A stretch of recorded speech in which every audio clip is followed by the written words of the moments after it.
you are a salon owner and you are forcing your stylist to sit in the back room without clients, that is illegal. You have to pay them at least minimum wage. In most states, it's more. I know in California, it's double minimum wage. So this is illegal.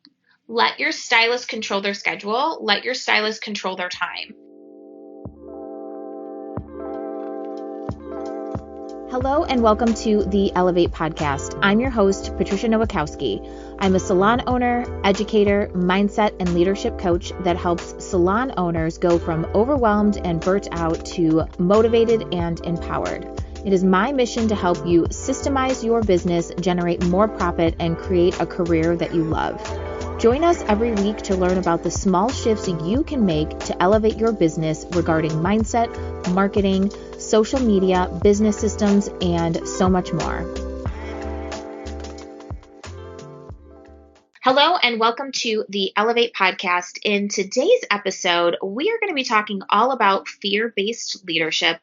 I feel that this is something that runs rampant in our industry, and a lot of salon owners are creating toxic salon practices because of being afraid and because of living their life based on fear responses. So today we're going to talk about some of the main ones that kind of drive me crazy and some of the ways that you can start transforming this fear inside of your salon so you can really transform your leadership and create a salon culture that will create a thriving business for you as a salon owner and a thriving business for your stylists that are actually in your salon. So more often than not, fear-based leadership stems from a salon owner's lack of confidence in their own abilities. Rather than let light shine on them and reveal their flaws, they use fear so that they can survive at any expense of the people that are supposed to be inspired by working for them. Instead, they use their fear to control, which ends up in a very toxic culture and really just a not so great atmosphere to work. So one of the things that fear-based leadership really creates, and one of the reasons why it's ineffective, it can really build resentment inside of your business. Fear breeds resentment and sometimes can lead to even revenge, which sounds a little dangerous. Fear-based leadership also just shows your insecurity as a leader. When we use this fear to try to micromanage and hold on to our team, it really can lead to lack of confidence in our abilities as a leader from our stylists. And it really can create a lot of unmotivated team members. And as salon owners, we know that trying to create desire with our team is a struggle. And this truly does come from really, really strong, healthy leadership. It also triggers fight or flight or freeze. So fear triggers the fear responses. You are familiar with Destroy the Hairdresser. You know that this is something that we really focus on. So because your employees won't be thinking clearly when they're fearful, they're going to make mistakes and even worse, make errors in everything that they do. So some of the fear-based things that I see in our industry, number one, I would like to talk about non-competes. Non-competes essentially are contracts that salon owners make their stylists sign in order to keep them trapped inside of their business because the salon owner is scared to help a stylist grow or is fearful that when a stylist leaves that they're going to remove clients from the salon. So fun facts. Clients usually will follow their stylist anywhere. So the fact that you put this contract on stylists, trying to get them to stay inside of your business is a really unhealthy, toxic thing to do, which creates an unhealthy culture. And when you have people working inside of your business that feel trapped, it doesn't create an environment where people want to be. So using these fear tactics to keep people trapped in your business really is doing your business a disservice. And I think it's something that we really need to eliminate inside of our industry. One, we are not entitled to a stylist business. A stylist builds their business because of their reputation. They build a business because of the work that they put in. They build their business off of their knowledge and off of their skill. And yes, we may be be feeding them clients in the beginning, but most of the time, stylists really are doing a lot of the heavy lifting in order to retain and keep the clients inside of our salon.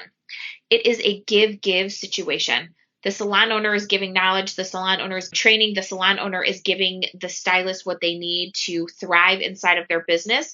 But the stylist is also giving the salon owner their time, their skill. They are giving the client the dedication. They're putting in the time to actually learn.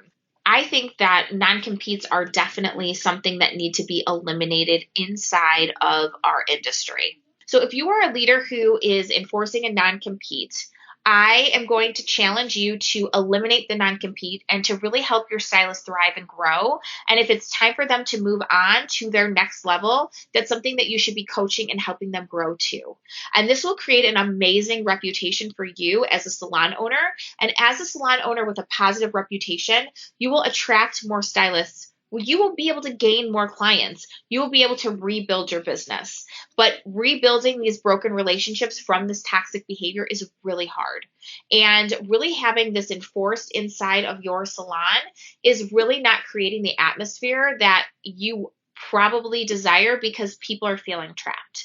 So if you are a salon owner that has a non-compete, I highly recommend ripping them up and truly becoming a leader and really helping your team thrive and grow inside of your business.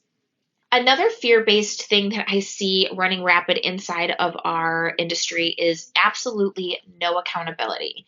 And I want to say that there is a huge difference between disciplining and accountability. So accountability and discipline are often associated with negative stereotypes and consequences. Discipline usually means forcing something on somebody, but that's not how it has to be. When done right, accountability embraces things instead of it being a fear.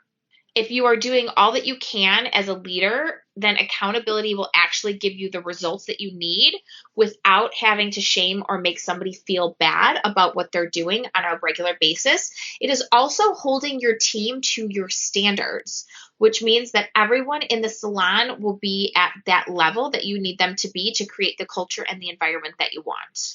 And the best leaders understand the importance of accountability.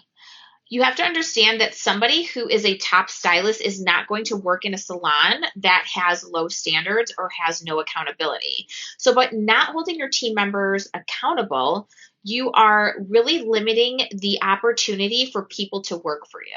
So when you have top stylists, they're not going to work for a salon that doesn't have accountability because they have high standards for themselves, they have high standards for their clients, and they have high standards for their work environment. And that comes with accountability because the leader is supposed to hold the whole team responsible for the way that things should be done inside of their business. And I see so many salon owners being so fearful of making sure that the team is hitting the level that they need to hit in order to be inside of their business. So most leaders think of discipline as negative. In reality, like accountability is what you do for someone, not to someone. Accountability also allows you to set high standards for what's expected and to hold people accountable to the choices that they decide to make every day. So this also helps people grow. It also helps people push to the next level. It also helps people from becoming stagnant, and it keeps your business from becoming stagnant. It also holds your company standards for any budgets that you have with like over mixing color, like all of these things like have to have standards, right? We have to have standards in our business to have a thriving business. So one of the things that we can really focus on when we are trying to implement accountability in our business is to really focus on relationships, really have clear standards and communication on these clear standards, and create accountability as a part of your culture. When it's embedded in your culture and everybody knows that they are going to be held accountable, it just automatically happens inside of your business. Having difficult conversations is really, really hard. It's very hard. It takes practice. It takes understanding your reactivity. And it takes understanding your communication and being able to communicate in a way where it comes off as a positive, not a negative, and it comes off as a way that you are helping this person grow. And that is what accountability is. And the last thing I'm going to talk about when it comes to fear-based leadership is forcing your stylist to